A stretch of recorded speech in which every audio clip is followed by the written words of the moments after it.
না না, তুমি গেলে যাও, আমি এখন যেতে পারবো না। কি এমন তোমার কাজ গো? বাবা এত করে যেতে বলেছেন আর তুমি যেতে পারছো না? তোমার বাবা ডেকেছেন তা তুমি যাও, আমি তো আর মানা করছি না। শুধু আমাকে তো নয়, বাবা তো তোমাকেও ডেকেছেন একবার দেখা করার জন্য। এক রাতের তো ব্যাপার, একটু ম্যানেজ করে চলো না। দিদি জামাইবাবুও আসবেন, বাবা ওদেরও ডেকেছেন। সে তো জানি, তোমার জামাইবাবুর জন্যই তো সব আয়োজন। আমি তো বানের জলে ভেসে এসেছি। না না, আমি যেতে পারবো না, আমারও কাজ আছে। তুমি না পারো, সব সময় অলোকদার সাথে নিজের তুলনা করো। মোটেও না, কারোর সাথে আমার কোনো কম্পিটিশন নেই। তোমার বাড়ির লোকরাই সবসময় বড় জামাইয়ের গুণকীর্তন করে। কেন? আমার বাড়ির সবাই তো তোমারও কত প্রশংসা করে।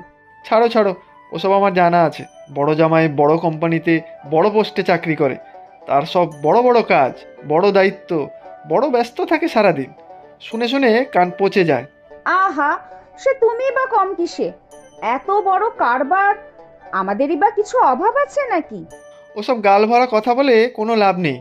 রোজগার যতই হোক না, বলার সময় সবাই বলে ইট বালির যোগানদার। তোমার বড় জামাইবাবুর মতো বনেদি নয়। এসব তোমার মন গড়া কথা।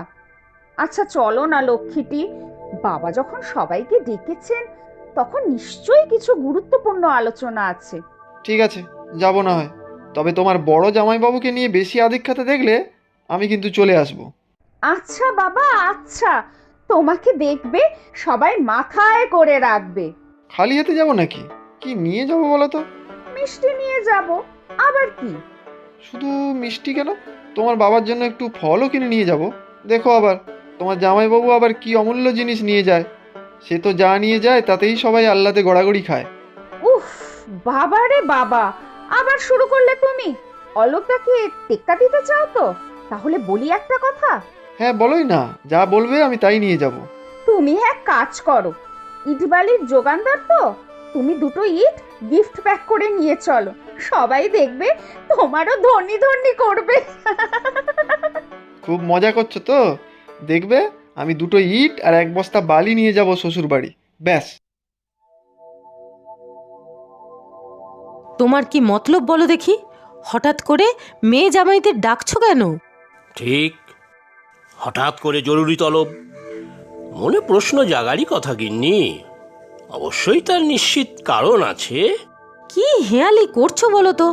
কারণটা কি সেটাই বলো। তা যদি বলি, একদিন সকলে মিলে একটু হই হুল্লোড় করবো।